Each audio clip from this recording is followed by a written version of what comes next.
Welcome everyone to Choices, Choices, Choices, charting your career in accounting and finance. My name is Madeline Cheatham. I'm a product marketing manager here at UWorld, and I am joined today by an amazing team of instructors that are going to be speaking to you today. Peter Olinto, Roger Philipp, and Monty Swain. I will introduce them a little bit more thoroughly in a moment. But today we're going to be focusing on the different career options that you can take, specifically in CPA, CMA, and CFA. So let's get going.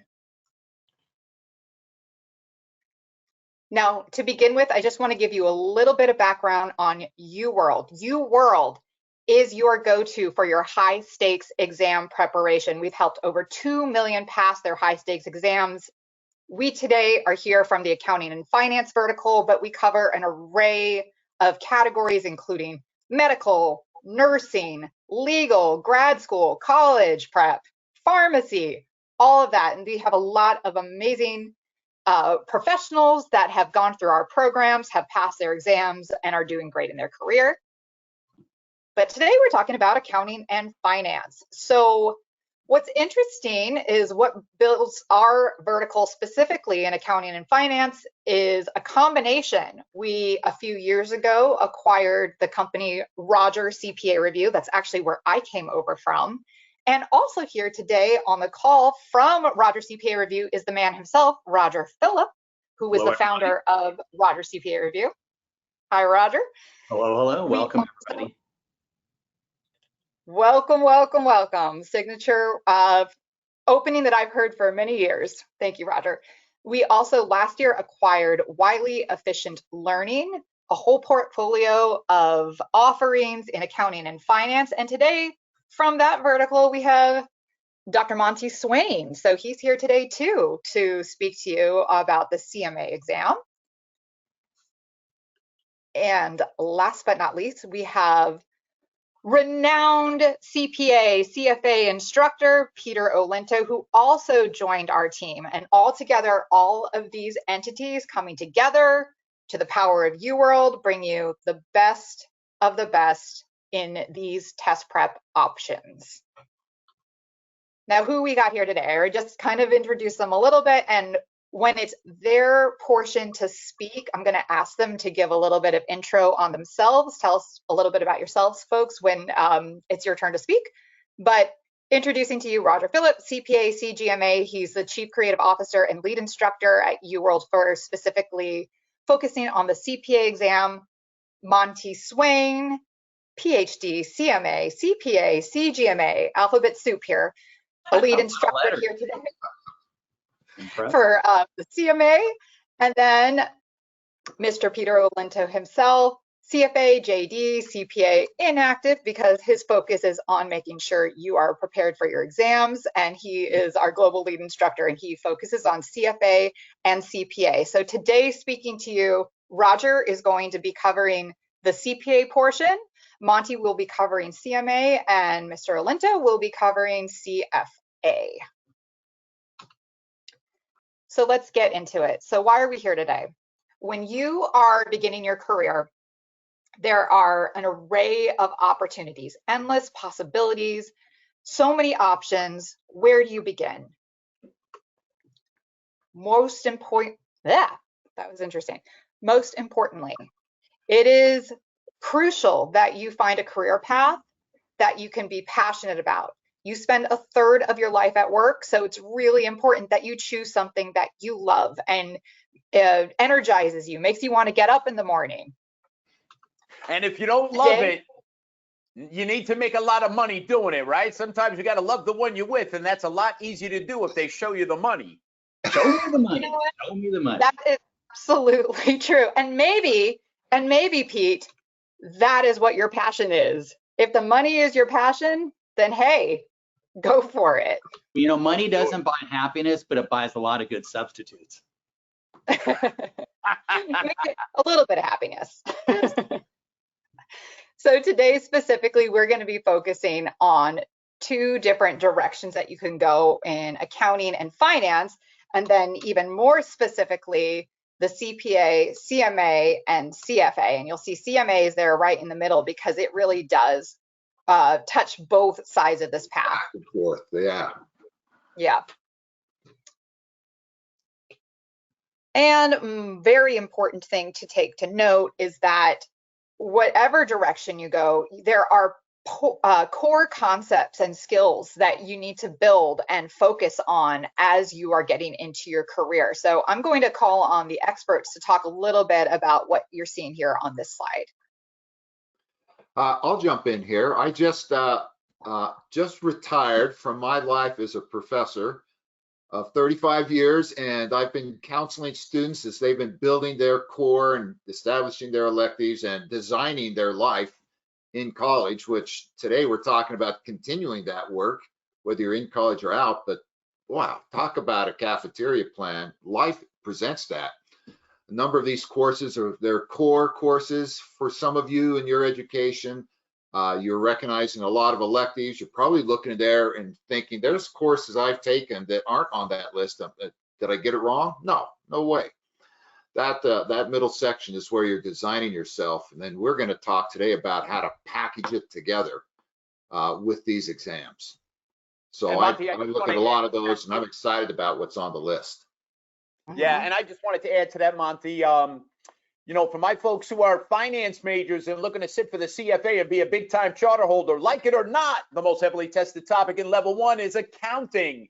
You're going to see a lot of intermediate level accounting on the level 1 exam. So you need to take, if it's not required at your school, intermediate accounting, and the level 2 exam has advanced accounting topics, pension accounting, multinational operations, consolidations. So use those electives wisely. And I'll just mention for the CFA candidates, as of right now, you either need the master's or the extra 30 credit hours. If you're in a rigorous master's program, that's great. But if you're doing your own extra 30 credit hours, don't take golf or dance or yoga, even though Roger teaches a yoga class, don't do it. You want to take classes that will potentially pay dividends in your career. So for those accounting folks, if you have some interest in finance, you might want to think about financial statement analysis, derivatives, alternative investments, etc. So use those electives wisely, get a return on your investment. Well, I don't know about golf, man. That seems like a core class. Especially if you want to be a partner. That's important. Yeah, yeah. Well, thank you both. All right, so we are I'm going to hand over the mic, so to speak, to Roger. And Roger, I'm going to ask that if you could just give a little background on yourself before you jump into the content. And then also to the audience, if you have any questions, we do have our specialists on the other side in CPA, CMA, and CFA that will be answering questions live within the chat, and then they will also be saving a few for the greater audience that we'll read out loud at the end. And without further ado, let's talk about CPA. CPA. Well, hello everyone and welcome, welcome, as she said. I'm Roger Philipp of UWorld, Roger CPA Review. A little bit of background on myself. I worked at Deloitte & Touche in downtown Los Angeles, where I got my CPA certificate. As Monty, same thing. I started teaching CPA Review about 35 years ago when I was 4, right? And our job is to take accounting and give it life, energy, passion, and help you accomplish your goal of what? Passing the CPA exam. And I like to let students know it's not an IQ test. You do not have to be a genius to be a CPA, right? Peter Olinto passed it. Anyone can pass it. But it's a test of discipline, which means if you study, you will pass. Our job is to motivate you for the couple of hundred hours it's going to take of prep time in order to accomplish the goal of passing all 4 parts of the CPA exam. And the exam's gone through some changes, which I'll talk about in just a couple of minutes. There's 6 parts, but we'll get into that. You only have to take 4 of the 6. Now, today I want to talk about why is it such a great time to become a CPA? Well, first of all, you're among an elite group of people, right? Passing the CPA exam, as I said, it's not easy, but we're going to make it as palatable as possible. Great career options, right? We're going to talk about public, private, governmental. Maybe as Monty, you want to go into academia as well, which is a great opportunity as well. Some of the tasks that you may be performing, one is maybe tax preparation. Now, I notice once you pass the CPA exam, you're Your parents are going to say, hey, we spent all that money on college. Can you do my taxes? And you're going to be like, Mom, Dad, I'm in audit. I don't know taxes, right? But in any case, they don't quite get that. They say CPA, you got to know taxes. Career options, as I'll talk about in a minute. Also, some of the basic tasks of things like tax planning, estate taxes, gift taxes. For those out in the real world, you know, a lot of these rules are sunsetting in 2025. So we'll see what happens in the elections in the next 10 days. Other things you're doing, business analysis, consulting, auditing, data analytics. All of these are part of being a CPA. Now, a lot of people say, well, why should I become a CPA? High demand. High demand means there's always a strong market. In other words, even as the economy changes, inflation and so on, you can always get a job, which leads to the second one there, job security. Because with job security, whether the economy's up or down, you start a new company, we always need what? Accountants. We always need CPAs. Career advancement. That's one of the great things that I loved about being in public, for example, is you're always learning, right? We need CPE, continuing professional education. For example, I need 80 hours every 2 years to keep my CPA certificate active. Well, that means that it helps you to keep on top of all the new information and also to advance your career. Also, diverse opportunities, whether you're working in auditing, whether you're working in tax, whether you're working in consulting, all of those are great options that are available to you as a CPA. Another thing, I read a study where it said the average CPA earns about $1 million more over the life of their career than a non-CPA. So right there alone, that should be motivation. Not that money buys happiness, but as I said, buys good substitutes. Then we talk about, okay, what are the CPA career options? What are the different opportunities that are available for me? Well, as I mentioned, public accounting, private accounting, governmental accounting, academia, and so on. Now, what is public accounting? That's what I did, right? That's when I worked at Deloitte, working at the Big Four. Back when I'm so old, it was called the Big Eight, then the Big Seven, Big Six, and then boom, the Final Four. But it's the Big Four. You can work at a national firm. You can work at a local firm, right? You're basically an external, independent, objective, unbiased, neutral auditor, and you're doing audit or tax or consulting, right? Maybe, for example, you're doing forensic accounting, or you want to be an accounting or audit manager, tax manager, and so on. So that's public, where you're going out externally and looking at companies' books and records. You could go into academia. A lot of the people that I know that have worked all their way up to partner, then they're getting ready to retire or slow down. That's when they reach into academia and they love it. So you could be an accounting professor at a university. You could be a curriculum developer, like we need people here at UWorld, for example. You can be doing CPE, where you're teaching continuing professional education. One of my friends teaches for the AICPA part-time, doing the CPE seminars. That's an option. Another one is corporate accounting or private accounting. That's where you work internally within the firm. Maybe you're the CFO, financial analyst, cost accountant. One of my good friends worked at Fox at Disney, and he was in participation accounting. And his job was to figure out on the back end of a TV show or a movie how much the producer, the writer, the director, the actors, and so on. So that's still in the field of accounting, but again, that would be more private. Governmental accounting, governmental auditor, tax examiner. Some of my students work at the IRS or even the FBI, which is kind of cool. So one of my students gets to walk around and carry a gun on her hip, right? Now, when I worked at Deloitte, they never issued me a weapon, right? Freeze, I need your general ledger now. And anyway, the point is that's still an option to you as part of becoming a CPA. Finally, nonprofit accounting, like nonprofit, internal auditors, charitable organizations. One of my friends works at the Hilton Foundation. And basically, I think they've got a couple of $1 billion, and by law, you've got to give away 5% every year. So her job's to make sure that the $100 million they're giving away every year are accounted for properly, so we know where that money is going.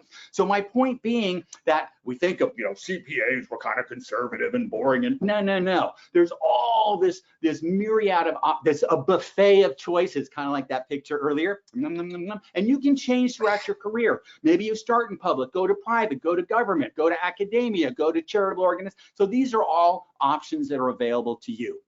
All right, now that I've motivated you to become a CPA, how do I get all these exciting things, right? What do I need to do? Well, the first thing you need to do is study for and pass the CPA exam. Now, as many of you have heard, major changes occurred in the 2024 exam, and the AICPA is always kind of tweaking the exam because they want to make sure that the exam itself reflects what a second-year CPA might see in the real world. So they want to make sure that the skills and knowledge needed in our ever ever-changing, technologically driven marketplace are being tested on the exam. Now, with the new exam, there's a strong core with technology throughout. There's more knowledge in the 3 core parts, because there's going to be 3 core parts, as you'll see in this picture, called FAR, Reg, and Audit, which I'll talk about in a minute. And then there's 3 disciplines, of which you pick one of the 3 to sit for, which is TCP, ISC, and the bar exam. Also, it reflects the reality and the practice. In other words, what is it that we're doing in the real world? That's where they want to keep those changes coming, and it's of course adaptive and flexible. Now, as far as the exam, you'll see here on the next slide that the 3 core parts are audit, FAR, and reg. And auditing is the AUD, that's, planning, internal control, substantive testing, audit reports. In our opinion, the statements for represents fairly and arbitrary sex, but it is specific to so towards the West Windows for the gap. So that's part of it. Economics is even in the audit exam. Then you've got FAR, financial accounting and reporting. That's like your intermediate 1, intermediate 2. It's basic financial reporting, your income statement, your balance sheets, accounts receivable, inventory, accounts payable, notes payable, bonds payable, and so on. So that would be your FAR, financial accounting. And then the third of the core, and I'm saying core because you have to take each of these 3 in any order you want, but audit, FAR, and the last one, reg, which is tax. So that's going to be federal tax procedures, property transactions, a lot of individual and entity tax, even business laws in the regulation exam. So that's called the core, where every student would take that. Then you have 3 disciplines. Now, of the 3, you just have to choose one. So I start with one, I take one, I pass one, I'm done. I don't have to take the other 2. The 3 options here are ISC, which is Information Systems and Control. That's going to be kind of like SOC reports, SOC 1, 2, 3, cybersecurity, IT risks, fun and exciting stuff like that if you're an IT person. BAR is Business Analysis and Reporting. That's kind of like your advanced accounting. So it's kind of like FAR plus more. So it's business combination stuff that Peter was talking about earlier, derivatives, government, nonprofit, cost managerial. For example, with leases, from the lessee's standpoint, that might be on the FAR exam, but on the lessor's, which is more rarely tested, that would be in the BAR exam. So a little bit more advanced, a little deeper dive. Then TCP, that's your tax compliance and planning. That's going to be taxable, non-taxable transactions, estates, trusts, and so on. So a little bit more of the advanced areas in the tax. So again, you would sit down and you would say, okay, I have to take the 3 core. So let me kind of plan that in whatever order I think I want to go in. And we'll talk about that closer to when you're going to take the exam. And then also how to choose the discipline. So you'll see on the next slide, you kind of look at this and say, okay, how can I choose between ISC or BAR or TCP? And it's kind of like, what feels good to you? What is the area that you want to focus in on? Also, maybe where do you see your career going? Am I going to be focused in more IT audit? Maybe it's ISC. Maybe, for example, I'm going to be doing more general auditing, or I'm doing financial statement analysis, technical accounting, and so on. That would be maybe BAR. Or specifically, if I love tax and I'm going to be the tax guru and eventually the partner in charge of tax, maybe it's going to be TCP. Now, I realize that it's a question you have to kind of ask yourself. So you'll see here on this slide, and you'll see this later on too, a QR code. And you'll see there that we have 3 4-minute videos, and it's kind of an overview of each of the disciplines. That way it can kind of give you guidance into what direction or what area you might want to head in. So again, it's not something you have to be married to, gosh forbid, right, marriage. But the point is, it's a chance to kind of see how each one is set up, what's kind of in it. And a lot of us, what we say is, try that, try one of the disciplines, see how you do. Once you pass it, you don't have to take the other 2. If you start a discipline, don't like it and say, you know what, let me switch, you can do that as well. But again, you have to take the 3 core and the 1 discipline. Now, when you look at the exam itself, right, the exam itself is broken up into a lot of details. So when you look at the exam structure here, you've got 6 parts in total, as I said, 3 core. You have to take all the core and one of the 3 disciplines. All the exams are 4 hours in length. And that's what, 4 times 4, 16 hours of exams. So that's how it's set up. You can take 1 part at a time. Now, back in my day, I sound like your parents, when I was your age, we had to sit for all 4 parts at the same time. You had to pass at least 2 parts to keep anything, and you had to get at least a 50% on the parts not passed, or you kept nothing. So if you got a 99, 99, 99, 49, guess what? You had to start over or marry wealthy. That changed where now you study for a part, you take a part. You study for a part, you take a part. Now, with all the exams you'll see here, there are 5 testlets. The first 2 testlets are multiple choice. The other 3 testlets are what we call a task-based simulation, more like a problem. Could be fill in the blank, could be picking from options, could be filling out a spreadsheet, for example. All of the exams are 50% multiple choice and 50% of what we call a task-based simulation, except ISC is 60% multiple choice and 40% task-based simulations. We'll go into this in more detail in class, but the multiple choice, they have anywhere from 50 to 82 multiple choice, anywhere from 6 to 8 task-based simulations. Now, as I said earlier, it's not an IQ test. You don't have to be a genius. What's a passing score? 75 and above. So if you get a 75 and above, you're a CPA. Now, what does a 75 feel like in college? Like a C? C? Well, that's what C stands for in CPA, right? Average. So you don't have to be a genius. However, if you study, you will pass. That's where we come in. And one of the new things that they've changed too is when you pass a part, generally, we call that a leg on the exam, you have anywhere from 30 to 36 months to pass the other 3 parts. So that kind of motivates you where you pass a part. Now I've got 30 to 36 months to pass the rest. Now, I understand that you're excited to become a CPA. So you're asking yourself, hey, what is the road to CPA? How do I go from today to becoming a CPA? Well, first of all, you need to meet the educational requirements. The states are all a little bit different, but basically you need about 120 units, which is a degree, in order to sit for the exam, and 150 to get certified. So the rules are different to sit versus getting certified. You also need 1 to 2 years of experience under the supervision of a licensed active CPA. You need to pass the exams. As I said, passing all 4 parts. Now you've got 30 to 36 months, but you can check our website for specifics. Now in 24, they introduced a new exam, and they've done this. I've been doing this for many years when I used to have hair, because I saw the picture earlier. Hello, where'd it go? The point is, I've been around a while. And whenever they do big changes to the exam, they kind of roll it out slowly. That's what they're doing in 24. In 25, the core parts will have continuous testing starting in 2025. The disciplines will be available the first month of each quarter. But again, check out our site for the specifics. The other thing to becoming a CPA is the ethics exam. Now, every state's a little bit different, but it's basically you got to get a 90% or above. It's an ethics exam. You're answering questions about independence, and most people cheat. I'm just kidding. That's not ethical, but it is called an ethics exam. In any case, it is a great time to be a CPA. Again, great career opportunities, great salaries. You're never bored because you're always learning and growing and developing. You're always challenged. That's where that continuing education comes in.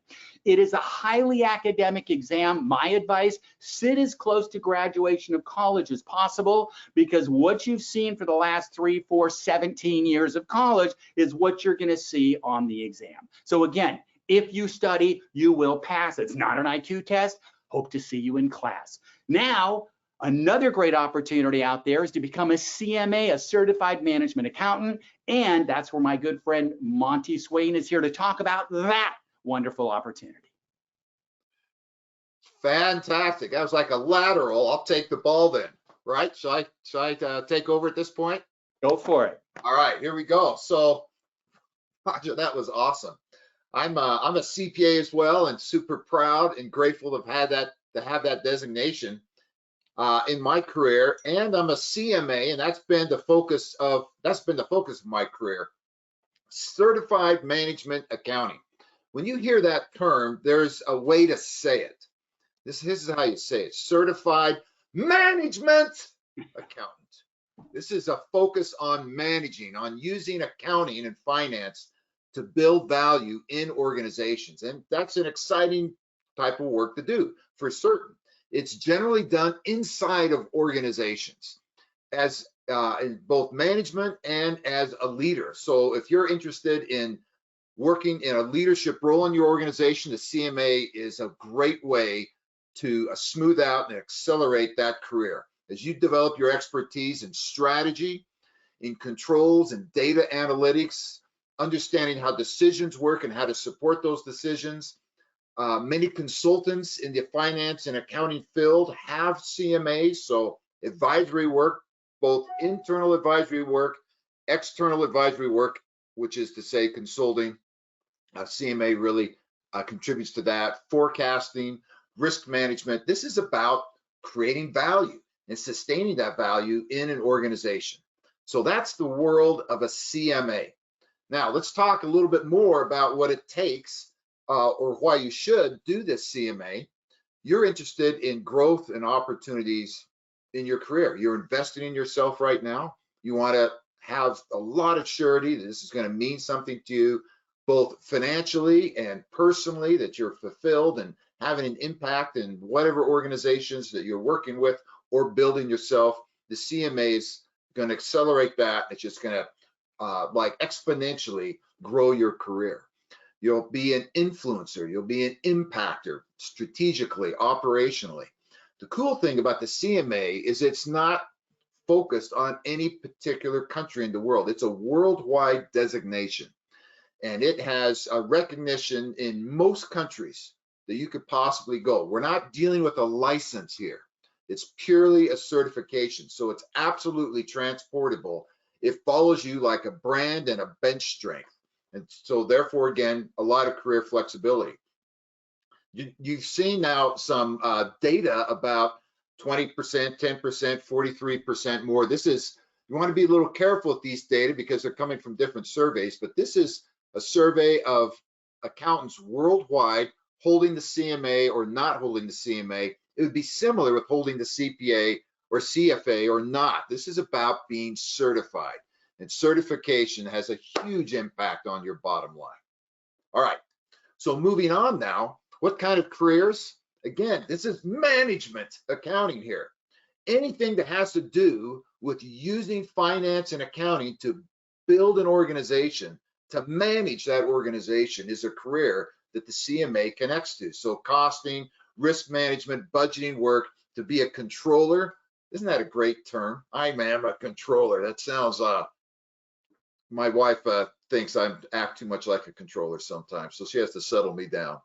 But we need good controls in organizations. And yeah, you see those three letters, CFO, Chief Financial Officer. This is a certification that greases the skids if you're moving and interested in that type of a chief leadership role in the organization. I have worked as a CFO with my CMA. I've worked as a CPA in the audit world.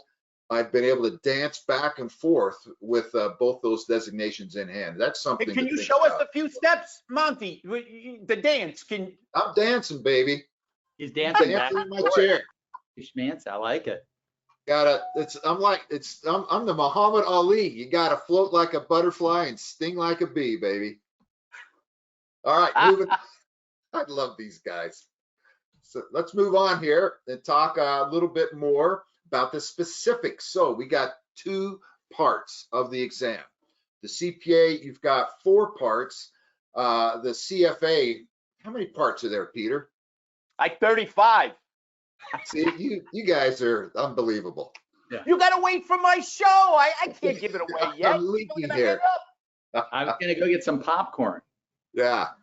So the CMA's got 2 parts, but there are 6 sections or focus areas. Now you're not moving from one section to the next section. It's one exam, but 15% of that exam is going to be about external financial reporting. This is basic intermediate financial accounting. And as Peter said, that is a front load requirement for any of these certifications. You got to have a core intermediate level or better in basic financial accounting.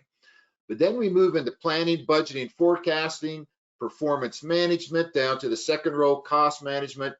Those 3 are what I call the management side of accounting there. All of those topics are about building value and organizing and controlling and accelerating an organization. Internal controls is where we build some boundaries, where we build some checkpoints. This internal auditing and external auditing has a lot to do with internal controls. There's a crossover there to your CPA exam. Technology and analytics, man, if you are not picking up better data analytics, understanding big data, how information systems work and are structured, you are going to be in the dust, my friend. All of these exams are incorporating this type of expertise, and the CMA has certainly got it as well. So that's part 1. Let's talk about part 2 now.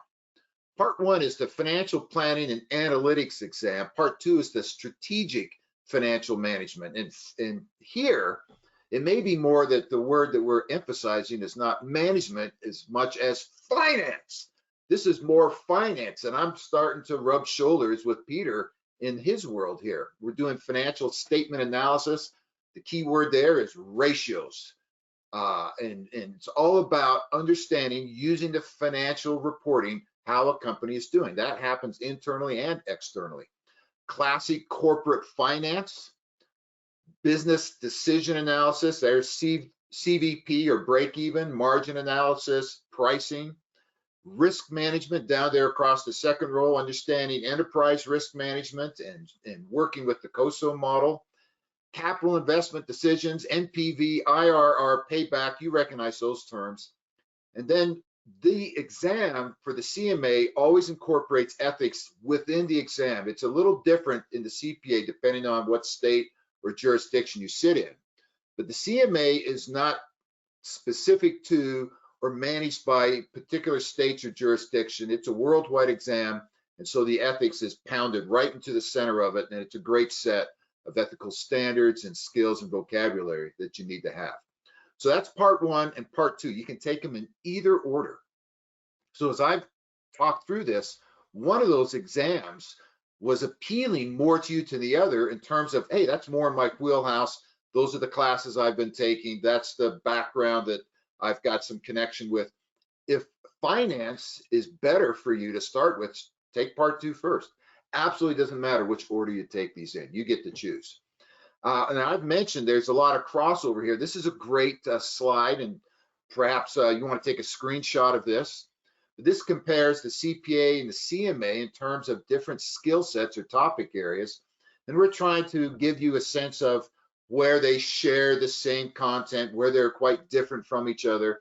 But there's an awful lot of green there where we are very focused, for instance, on technology and analytics, as I said, about a third of the way down, and risk management, about 2/3 or halfway down. There is some areas like tax and auditing and business law where the CMA is not working in that at all, because the CPA's got very much a compliance requirement there, as well as a management requirement. The CMA is entirely about management. So we've got a lot of pricing, for example, right at the bottom.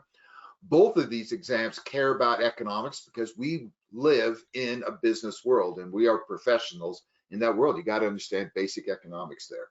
So there's a way to compare these two. Now, it'd be interesting if we had a third column for the CFA, we'd see some crossovers there as well. Okay, let's talk a little bit more about the structure itself. Again, two parts. What are you going to see on this? You're going to see multiple choice questions and you're going to see essays. Essays. We always panic a little bit about that. Man, don't worry about that.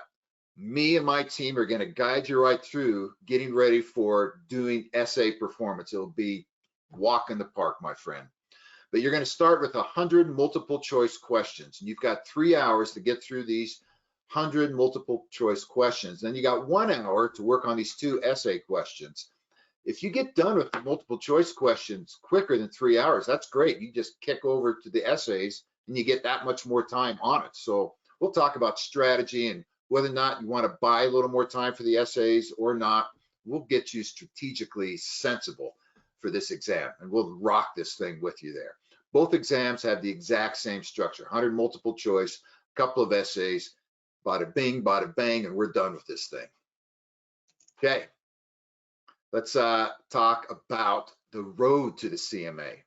So first you join the CMA program. Now with Roger, you also would join the AICPA as well and be part of the certification program. But here is a difference between Roger's CPA world and Monty's CMA world. You can pass the exams before you complete the education requirement. For most states and jurisdictions, you got to complete the education requirement before you can sit for the CPA exams. So if you're thinking about both exams, probably you want to start the CMA because you're able to. Many of my students sit for, and most of them fully pass the CMA exam before they graduate from college. They're taking that exam, snugging it right up against the courses they're taking that are most relevant to part 1 or part 2. That's a really smart move. but you pass both parts of the exam and you meet the education requirement. You can do that in either order. The key is you got to do the exam and complete your education within 7 years of each other. Again, order doesn't matter, just needs to be in that zone of 7 years. And gain work experience. Now that is an order of operations. You've got to do that largely after you take the exam. Why? Because you need to be full-time employed, and that exam is going to help you become full-time employed. How difficult is it to achieve the work experience? Not difficult at all. Just as long as you're working in a business setting where you're doing management, accounting, finance, even tax work, if it's professional work in a business setting, it's going to count for the work experience. So the CMA exam is a very broad exam, and the work experience that's allowed to qualify for the CMA is also very, very broad as well. So that's the CMA. So how are you going to do this thing? You're going to do this thing as soon as possible, ASAP. So again, university students can sit for this before graduation. So if you're in school and you're thinking, when do I start this? Yesterday, my friend, get on it. Because the sooner you pass, the sooner you're going to see the benefits of making this investment in yourself. As I mentioned, one of those parts is net present value and return on investment. You are the most important capital investment you can possibly make. And the sooner you make that investment, the sooner you're going to reap those rewards. So let's get you certified and moving forward to having an impact in the world, impact in your organization, to being the finance manager and the finance leader that you see in yourself. We see it in you. So let's get there. Woo! Yeah. So let's hand this over to Peter now. He's going to talk to you about the CFA. Thank you, Monty. Thank you, Roger. You know, they saved me for last, and I got like the smallest bladder on the planet. So it's like exam day. You know, you can't waste time going to the bathroom. So I always recommend when you study, make sure you're wearing a diaper, as I am right now. So it's all good. So thank you, everybody. Welcome. Yes. Peter Olinto here, jack of all trades. I'm his cousin Pete. So as we've already discussed, and as Roger mentioned, CPA, CFA, an attorney. But if we had a two-tailed distribution of the IQs on this call, I can guarantee you my IQ would be in the left tail. But thank goodness my work ethic is in the right tail. So it's all about being motivated. Started my career in public accounting, CPA, also started at Deloitte. First tangible benefit I saw of being a CPA when I applied to law school, I kid you not, I got personalized acceptance letters that reference my work experience at Deloitte and my CPA as being a differentiating factor in getting into law school. And because they make you study all that business law and tax and economics, etc. What an advantage I had in law school, because other than constitutional law and criminal law, just about everything else I saw in law school, whether it was property law, contract law, bankruptcy law, securities law, corporate law, obviously tax, what an advantage I had being a CPA.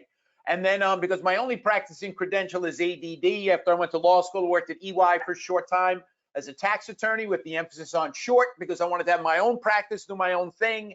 And lo and behold, I started to doing a lot of tax and wealth management, gift estate trust and what have you. So the CFA seemed like the natural extension from that. And once again, that background in public accounting, what dividends it paid, because levels 1 and 2, as I mentioned earlier, are inundated with heavy duty accounting. And not only US GAAP, but the default rule for the CFA charter is IFRS. So it certainly behooves you, my friends, in the US, you want to get to learn US accounting before, obviously, you worry about adding IFRS to your repertoire. Little bit different than the CPA though, because with the CFA, there's no particular major you need to have to be eligible to sit for the CFA exam. So obviously passing the bar exam, 3 years of law school, then you pass the bar, you know, get a degree in accounting, finance, you want to get into management accounting. I recommend everyone on this call, you need to look at whatever credential you're studying for, like law students, look at the bar exam, because it is unheard of to go 3 years to law school and not pass the bar, right? You are throwing your money away. If you've got that degree in accounting, you've got to finish the job, whether it's your CPA or CMA. Obviously, if you're in finance, the credential to have This is the CFA charter. It's not a certification. They call it a charter, nice and fancy. But ultimately, like if you want that Wall Street position, the CFA charter is going to be the pathway for a lot of you to get there. CFA exam just a little bit different than the CPA. Obviously, that's a U.S.-centric exam. The CFA, like the CMA, is a globally recognized credential. As a matter of fact, there are 170,000 individuals around the world that hold the CFA designation. 28 nations around the world recognize that CFA charter. So if you're interested in having some mobility around the world, the CFA charter is going to be something you want to look at strongly. The content starts with, look, you got to understand an income statement, balance sheet, statement of cash flow, because if you want to be an equity analyst, a credit analyst, ultimately, you've got to be able to take what the accountants provide and try to determine, hey, what's the operating risk, volatility in sales and earning? Well, what's my financial risk? How did they raise that capital? Corporate finance, what combination of debt and equity? You'd like to know, hey, if I make the investment, what should be my required rate of return given the risk that I'm assuming? And then you want to look at that entity and say, well, hey, what kind of return are they actually generating? Because that's what the analysts on Wall Street a lot of times are going to do. Are they going to recommend this security as a buy, a hold, or a sell? Do they think it's undervalued or overvalued? But the core is understanding what the accountants provide to you in that 10K, in the financial statements, in the footnotes, so you can better assess risk, growth potential, value, etc. A lot of the CFA credential is about using this information to put together a portfolio of investments that's within their level of risk aversion, that's likely to maximize their return given the level of risk they're willing and able to assume. So that portfolio construction involves understanding equities, common equity, preferred equity, debt, bonds, real estate, alternative investments, hedge funds, mutual funds. But you want to look at these various investment alternatives and try to determine, hey, what's best to meet the needs of that high net worth individual. Maybe you're running your own mutual fund or hedge fund. Maybe you're managing a pension fund. So it's obviously very important to understand pension accounting as well. So Matt, next slide, please. The CFA charter, thank you, thank you, thank you. So why would you want to do that CFA charter? As I've already mentioned, globally recognized. The deep financial knowledge, folks, ironically, having like Roger, teaching CPA for almost 30 years myself. I'm much younger than Roger, but teaching advanced accounting at the university, I'm almost embarrassed to say, when I really started to understand the accounting, when I sat for level 1 and level 2 of the CFA, and I saw how that information was actually used in practice to assess value. So when we talk about a deep financial knowledge, we're understanding the implications of choosing LIFO, FIFO, straight line versus accelerated, about leasing and having that obligation to make payments in the future on the balance sheet versus off the balance sheet, owning an entity and owning 51% where you have to consolidate versus not having control, owning a little bit less and using something called the equity method of accounting. So all of these things that you learn in theory in accounting, you actually get to apply as a financial analyst. There's so many different career paths, folks.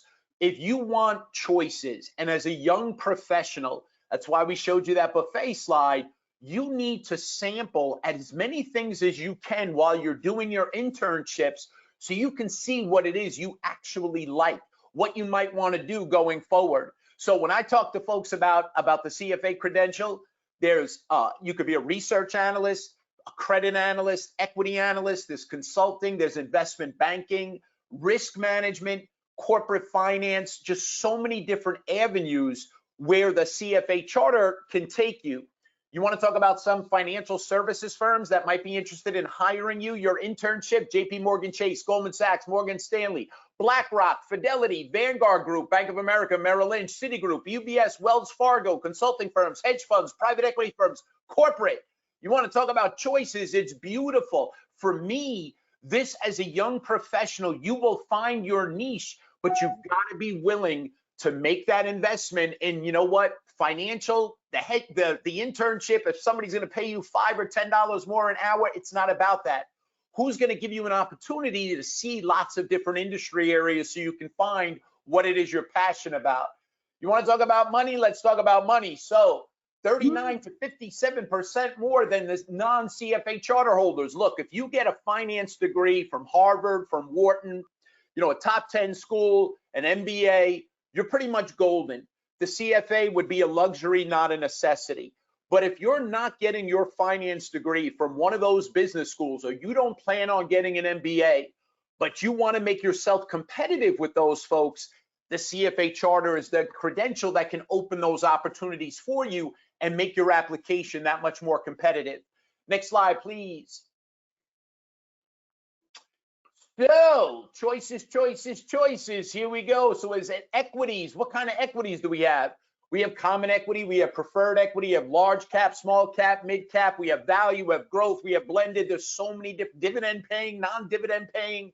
We have fixed income, government bonds, corporate bonds, state and local municipal bonds. Roger would be very excited if you invested in a state and local municipal, because that is generally not taxable at the federal level, so very exciting. Callable bonds, puttable bonds, straight bonds, convertible bonds. All the things you learn in accounting, how to account for those investments. Now you look at it on the financial side. Hey, what's the advantage and disadvantages of owning those various securities from both the perspective of the issuer? Why would you want to issue preferred equity rather than debt? Well, debt is generally cheaper than preferred equity because the interest is tax deductible. The government subsidizes the cost. So major advantage of issuing debt, all right, the government subsidizes the cost, lower cost of capital, lower hurdle rate for me. What's the disadvantage of the debt though? That risk of bankruptcy, because preferred equity dividends are not legally required. So now you're starting to look at this from the perspective of, okay, I'm going to advise a company different ways of raising capital, or maybe you're representing the investor. Why would you want to buy preferred equity versus debt? Well, preferred equity, you're assuming more risk. You're generally going to get a higher rate of return than buying the fixed income where they're first in line in the event of bankruptcy. So you're getting a different perspective on the securities. There's private equity, there's venture capital, derivatives, forward futures, option swaps. In accounting, you learn if you make a profit or loss, hey, does that go on the income statement or direct to equity? But wouldn't it be nice to learn, not just account for somebody else's profit, how does somebody make money in the markets trading futures or trading options? Or maybe you want to advise a company how they can use derivatives to help hedge their risk. Hey, if I lend Roger money at a variable rate, I'm very concerned he's not going to pay me back, but I got Monty there who can go take care of that collection for me. But if I lend Roger money at a variable rate, where's my risk? Rates go down, my interest income goes down. I don't want to watch my interest income go down. So then maybe I can use a swap. And if I think rates are going to go down, I'll receive fixed, pay variable. All these things you learn a little bit about in accounting, how to account for it. Now you're understanding, okay, how could I use this information to advise companies, or even for your own sake, you're managing your own portfolio, your own 401k. What could I do to put, buy insurance on my portfolio insurance? Maybe you want to buy a put option. There's all these great things that you learn that you can use for yourself and or advising clients. And then real estate, a great way to diversify your portfolio. Stocks and bonds have a relatively high correlation in terms of performance. You want to diversify away some risk, you could buy real estate, residential, commercial, industrial. There's so many different things you could do with real estate to generate income, right? Your rental income, or maybe you want to buy it, improve it, flip it, have that capital appreciation. So again, lots of ways to use what you learn about in theory to make money. Next slide, please, Matt. CFA curriculum, topics, and weights. Okay, 3 levels, folks. These 3 levels have to be passed in sequence. So unlike the CMA where Monty said, hey, you could take either part in whatever order, here you can't. It's level 1, then level 2, then level 3. Level 1 exam is a little bit about everything. So you're talking about, wow, look at all the different topics. How does anybody remember this stuff? 300 hours to study properly for level 1. If you're studying on average 20 hours a week, you're looking at 4 months to study for level 1. If you need more time, you can say, Pete, I can't give you 20 hours a week. Okay, can you give me 10 hours a week? Most candidates are studying between 4 to 8 months for each level. I will tell you, between the bar exam and CPA exam, I spent by far the most time studying for each level of the CFA, just because of the diversity in the topics. There's no way you can major and specialize in all these different topics. If you're serious about getting your charter, you need to take intermediate accounting before you take the level 1 exam. You need to have advanced accounting before you take level 2. Level 3, kind of everything built. It's a cumulative exam. So level 3 takes a lot of what you learn in terms of accounting, economics, quantitative methods, equity, fixed income, forward futures, options, swaps, portfolio management, but each level builds on the prior level. Level 2 doesn't really introduce a lot of new topics. It's just a much deeper dive into each of those topics. And then level 3 says, okay, you think you really know this stuff? Now let's put it together in the form of a portfolio. Level 3, CFA copies everything the CPA does. It's now also computer-based. CPA level 1 is given 4 times a year. Level 2 is given 3 times a year. Level 3 is given only twice a year. You can take each level a maximum of 6 times. And if you don't pass that level by the 6th time, you're out of the program.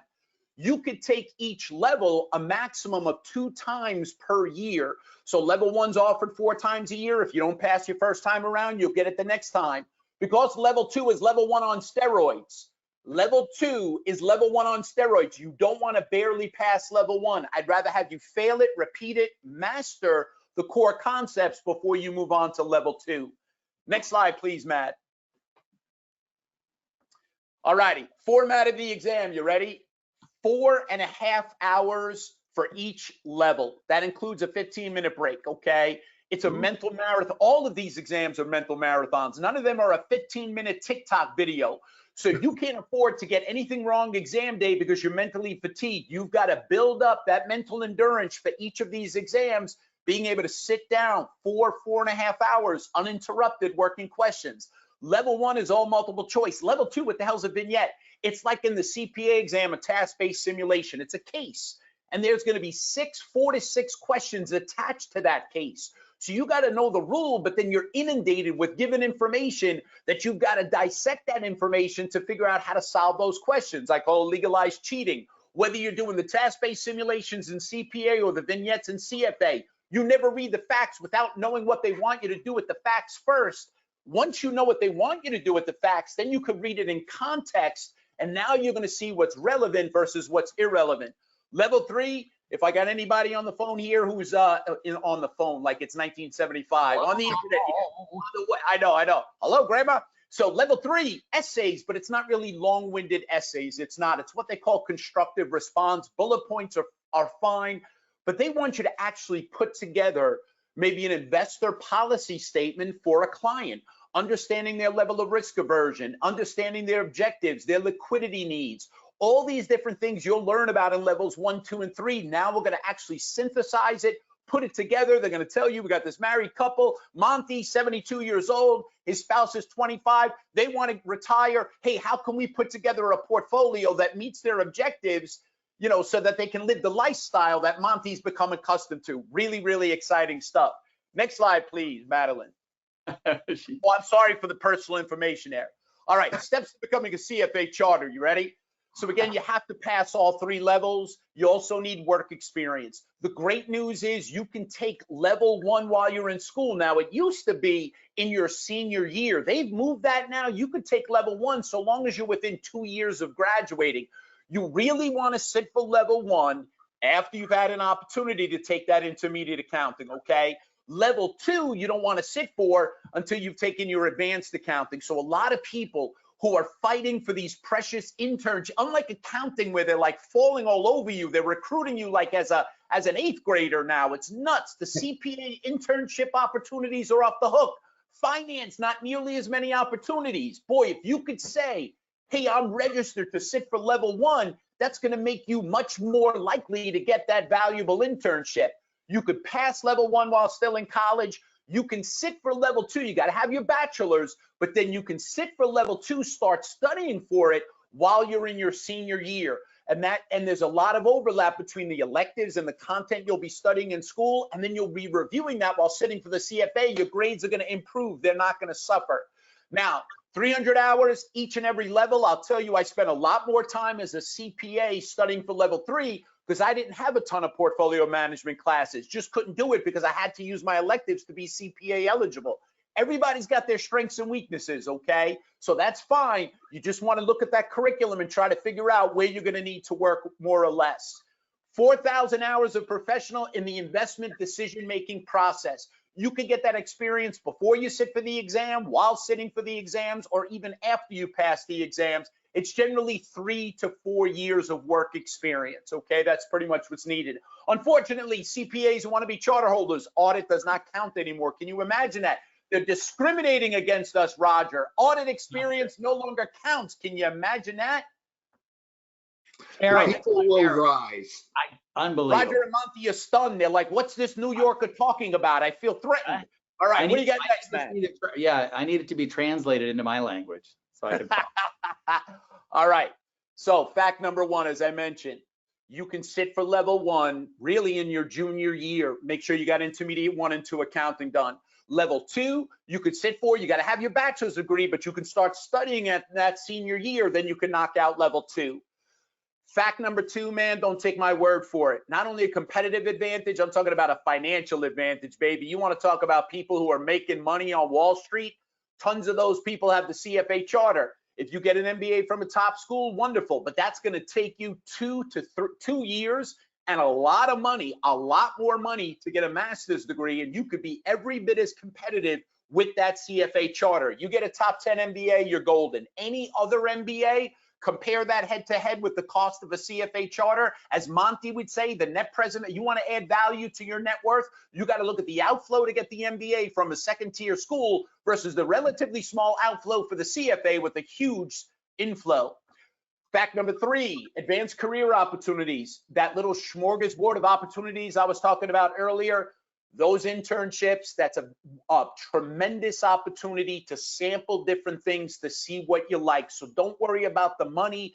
Get an opportunity where you can get a little bit of equity analyst, a little bit of fixed income, whatever you might have interest in.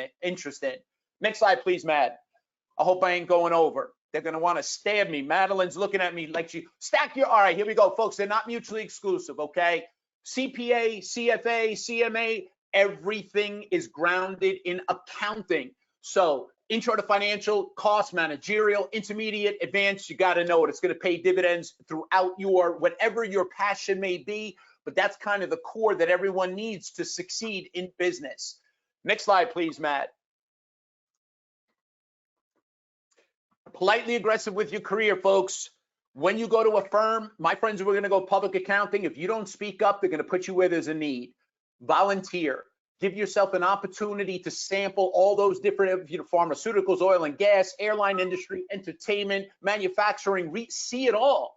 This way you can decide firsthand what you like, what you're passionate about, okay? If you don't speak up, they're going to stick you where there's a need. Find a mentor, reach out to myself, Monty, Roger. This is what we do. We're passionate about. We're so happy to help you out in your career any way we can. Maximize LinkedIn by adding us as contacts, and we'll be happy to help you out. Mad, keep going, baby. I'm sorry. I went as fast as I could. I feel like I just gave birth to a charter holder, Mad.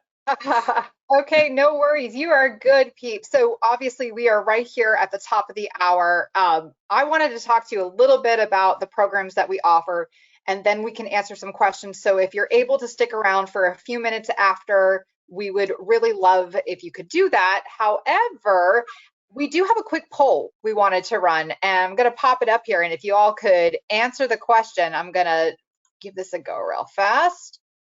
Dun, dun, dun. Let's see if I can do this. Julie, if I might need you to pop in here to do it. Monty, I like you clean shaven. Not that I'm checking you out or anything, but I got to tell you. Okay, the poll. I can. That's the other Monty. There's a couple of Montys involved in this. Okay, the poll is open. After watching this presentation, what credential are you thinking about pursuing? And maybe you came here to hear about one and became interested in another. That would be interesting to know. Okay, I'm seeing the results coming in. Excellent. CFA, CFA. Management accounting. All right, we'll give it just a couple more seconds. Roger, when I say CP, you say, Hey, there you go. Let's go. yo, yo, yo. Okay, I think we're gonna wrap it up, and we'll post what we see. Hold on one second. We're back. All right, results. 83% CPA. Very happy to see 35% CMA, 27% CFA, and 6% other. There'll be Yeah, no but living with started Roger at after this. 3%. So you sold it so well that everybody's now going, maybe I should consider that thing, that CFA thing. Yeah, but also you showed that it is not easy. It's not easy. So we have to take this thing into consideration. Okay, really fast. If you all loved what you saw today, these are our lead instructors in some of our top products, but they are not alone. They are joined by a team of illustrious experts in the industry. They've worked in the field, they've worked in their respective fields of expertise, and they've also worked in education at top universities. This is our CPA team, which you see Roger and Peter are there as well. Our CMA team, My family. your family with Yeah. A lot of family. Monty, and our CFA team. So these are all the best of the best that you have helping you along. And they're not just instructors, they're also writing the content that you're interacting with in our questions and our study guides. It's really, really great content that's honed in on making sure you pass and you know exactly what you need to pass the exam. Very engaging instruction delivered side by side with that text that I was just talking about. And everything that we do is based on the entities that are delivering the exam. So our basis for our course for CPA is based off the AICPA blueprints. IMA content specification outlines for the CMA, following that along just to make sure that you are prepared for exactly what they are asking, and for the CFA Institute learning outcome statements that you see in CFA as well. So no matter what we do, every aspect of our program is rooted in these entities so that we can make sure that you are thoroughly prepared for what the exam is actually asking of you. So right now, this is what our text looks like in CPA, and in the CPA exam, you will always know right at the top when you're in the program, what is the representative task that you are being tested on? What is it on the exam that you are being that you are focusing on in the material at that moment in the course? So everything is very cohesive and streamlined and works together. I have such little time, but the anatomy of our questions, there is a science to it. Everything that we do, the questions themselves mimic the actual exams. The answer explanations, blood, sweat, tears go into the development of these questions with illustrations that help bring the concepts to life, and then thorough explanations that engage in active learning and really help you understand why not only you answered the question correctly, but also why you answered it incorrectly. We have purposeful study tools that keep you on track. Our digital flashcards, you can create your own, or within the programs, we also have preloaded flashcards that provide the content from our experts. We utilize spaced repetition technology when delivering these flashcards. So what that is it makes sure that you see the flashcards that you need to see. You rate yourself on how you performed as you saw that flashcard. How well did you know that information? So it will show you the flashcards that you need to see so that you can continue studying what you need to do. Along with that are My Notebook, which this is very easy to organize product where you can actually copy and paste directly from the questions. Let's say you see an image while you're in the answer explanation. You're like, wow, that's going to really help me remember that concept. I'm going to put it in my notebook, or I could put it in my flashcard. So everything, again, works together really, really nicely. And ultimately, if you have a plan and you stick to it, that is how you are most likely going to reach your goals. Our dynamic study planners help you build a study planner that meets your needs. You identify what days of the week you can study. You let us know how many hours that you can dedicate at that time. You put that in, and then it provides a full layout of everything that you need to do on every day. And it's dynamic, so it can adjust to meet your needs as needed. So finally, I'm going to quickly show you the 3 packages that we have available that include all of these things that we've talked about today: the thousands of questions, the study guides, full-length practice exams, the flashcards. Also, we have live boot camps. So we have this full bank of all the wonderful lectures that our instructors bring, but we also have opportunities in which you can log in live, ask your questions, interact, and have a very specialized, tailored learning experience within the program. So if you're interested in CPA, there is the product QR code right here that you can check out. And of course, we have financing options, and also we have partnerships with hundreds of firms. So if you're working at a firm or you are expecting to go work at a firm, there's a very good opportunity and chance that we have a partnership with them. And if not, you can ask your HR director. In many cases, you can get reimbursed for UWorld, regardless of whether or not it is promoted within your benefits package. And so this is similar. I'm going to go through the other programs so you can see, but we have very similar offerings within each of our programs. I'm just going to keep this up for a second. If anyone is interested in the CMA program, here's the QR code to find out more about that.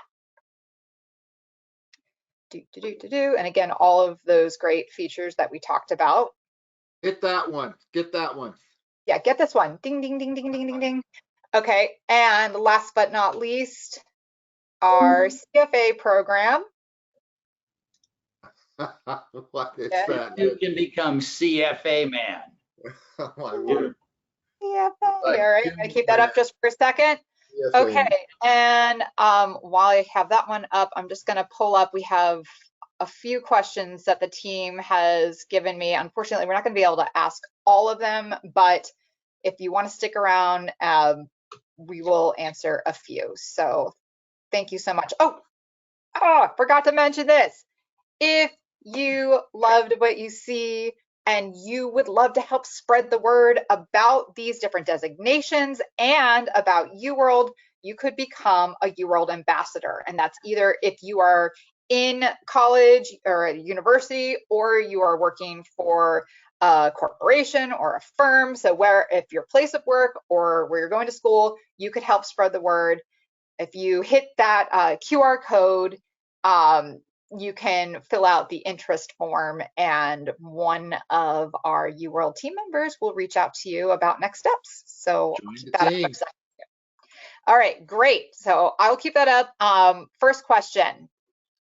I am nervous for my upcoming exam, and this makes me lose my concentration when studying. How can I work on this?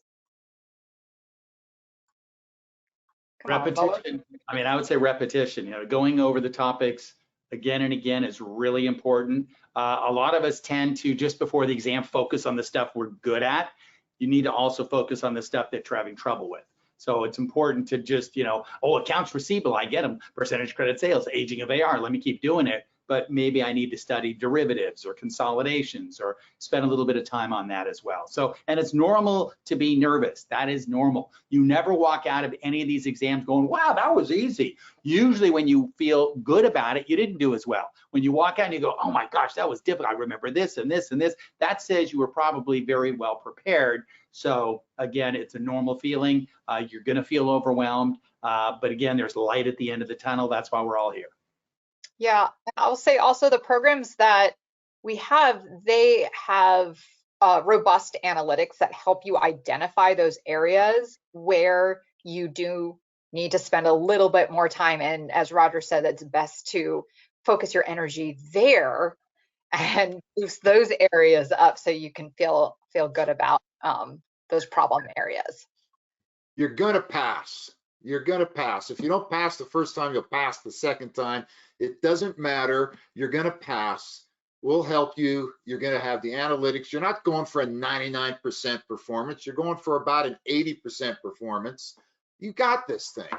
The important thing is you don't come into the exam freaked out, as this person asking the question is concerned about. So we're going to help you with that. Just the quickest advice I have is don't overstudy the night before. Get good rest, go out to the movies, be with someone you love, have a nice dinner, trust yourself. Just take a breath, come in, and you'll just have a successful experience. We're going to get you there. Absolutely. Okay, great. Do you recommend preparing for 2 CPA exams at the same time? For example, bar and odd. You know, back in our day, we had to sit for all the parts at the same time. And so we would spend 6 months and, you know, and that's why they had a minimum score on the parts not passed. Now that you don't have to do that, I would say just take one part at a time, study one part at a time, get that off your list, and then you can focus on the next. Now, there may be some overlap, for example, between FAR and BAR or TCP and Reg. So in that case, you know, if you want to study one and then study the other one immediately afterwards, that might make it a little more efficient as well. So a lot of times we'll say maybe study a core and then that discipline immediately after. That might correspond to it. So again, I would say if you don't have to study for 2 simultaneously, nail one at a time. Great. Okay, here's a good one. Does CFA level 1 look similar to FAR? There's a lot of overlap in the content, specifically due to the accounting. So that is about 20% of the exam, but that kind of understates the weight of the accounting because you really can't do corporate finance, equity, or fixed income unless you have a good understanding of the accounting. So it's probably closer to about 40%. In the accounting and corporate finance, we look at equity and debt more from the perspective of the issuer. Then when we do the investment side, we look at equity and debt from the perspective of the investor. And it's a zero-sum game. One side's required rate of return dictates the other side that cost of capital. So a properly prepared candidate sees the overlap in those concepts. I would say there's also overlap between BAR and level 1 of the CFA because your BAR is going to have your, there's a little bit of cost volume profit analysis, but your BAR is going to have your financial statement analysis, and obviously you'll see a lot of that in the level 1 exam. There's also overlap between level 2 and FAR and or BAR because the level 2 exam, you're going to have both in levels 1 and 2 your leases, but as I mentioned, consolidations, multinational operations, and consolidations touched on a little bit in FAR and BAR. So if you do really well in FAR and BAR, chances are you do pretty darn well in level 1 of the CFA. Great. Okay, here's one more CFA for you. I passed the CFA level 1 exam about 5 years ago. How do I resume with level 2 preparation after this break? All right, so that 300 hours is going to be to prepare for level 2, but you're going to have to probably do about 100 hours to recoup the knowledge you've probably forgotten after you pass level 1. The good news is when we teach the level 2 concepts, you know, it's not uncommon for people to have a long break in between levels. There's also, you know, the people sometimes, you know, barely pass, you know, portfolio management or equity or fixed income. The CFA gives you a breakdown where you in the bottom 10%, the top 10%, or maybe you just got above the minimum passing score. So I don't know where your score was on all those individual topics. So we will review the core concepts that are testable and get in level 2, but then we go into the deep dive in the level 2 content. So I would just say I would add 100 hours to review your financial statement analysis, your quant, your equity, your debt, your portfolio management. You can actually reach out to us offline because we could get you access to our level 1 intensive review if you'd like before you enroll in level 2. This way you can do a quick review of those concepts before you roll into the level 2 course. But we could talk to you about doing that offline, but you might get a lot out of that. Great, thank you. Okay, I'm just going to ask one last question. Somebody asked CFA versus CPA, which is more challenging, but I'd kind of like to throw CMA in there as well as we wrap up. What do we think, ranking-wise, the exams stack up in difficulty? You know, I think, you know, the major difference is, like I mentioned earlier, you can't sit for the CPA exam unless you've majored in accounting and you've taken all those core requirements, X number of classes in audit, tax, accounting, etc. So I would say the CPA, and I guess Roger and Monty, I'd ask you to weigh on this, but I would guess CMA, CPA, you know, 75, 80% of that content is probably going to be a review. You know, I don't know if you got an A, a B, or a C, how long you're out of school, but you know, 3/4 of those exams you've seen before. A relatively small amount, you know, governmental, not-for-profit, a lot of people don't have an elective in that. They might be learning that with us for the first time, some tax and what have you. CFA is just inherently different because, like I mentioned, there's no way you could have majored in all those different disciplines, right? So I always tell people for the CFA, you know, there's going to probably be only 50% of that content you feel pretty comfortable with. And then the other half, you might be really learning a lot, which is cool. Like, we're going to teach it to you as though you haven't seen it before. That's fine. But to me, that's the major difference. And then, you know, 3 levels for the CFA, I think adds to the, you know, 300 hours for each level. So 900 hours, 1,000 hours to pass all 3 levels. I think for the CPA, you know, you're usually 400 to 600 hours to pass, you know, study for all 4 parts. CMA, Monty, what do you think? We're actually about 100 to 150 hours per part. So we're 250, 300 hours. I would say, you know, universally, the CMA exam is going to be a little easier, but that's a general statement. It's really depends on where your passion is, where your commitment is, and of course, your educational background. So it's a bit of it's a tricky question to try to answer. But if we went purely by time, if we went purely by time, Monty, I guess then maybe 300 hours CMA, 400 to 600 CPA, and the consensus is about 900 hours for the CFA. So for what it's worth, if you look at the time commitment, that's kind of how it would rank on average. Yes. And I saw someone also said, if I went to a great school, do I still need a review course? Yes, because there's a lot of stuff you haven't seen. As Pete mentioned, when I was in college, governmental accounting was an elective, and I elected not to take it. So the only time I saw was through the review course. So there's a lot of stuff you may have never seen. And that's what our job is in all 3 of these disciplines, is to teach you what you need to know to help you accomplish your goal of passing each of these individual exams. So regardless of the school you went to, yes, you need a review course because of the fact that there's material you haven't seen. Yeah, and I just want to throw in as well, folks, as a professional test taker, as we all are, step number 1 is to be properly motivated. Why are you doing this? What's your objective? What opportunities is this going to present to you, both in terms of job opportunities and financial opportunities? When you're properly motivated, you will be willing to make the sacrifice for that year or 2 commitment to get through these exams that will then pay you back for the next 35, 40 years of your career. So when you talk about a return on investment, boy, your investment, as Monty said, capital investment in yourself, the time and effort, it's worth it in the long run. Boy, you will never be between jobs unless it's because you've decided, I'm going to find something I'm more passionate about. Yep. Very Absolutely. true. Well, thank you all.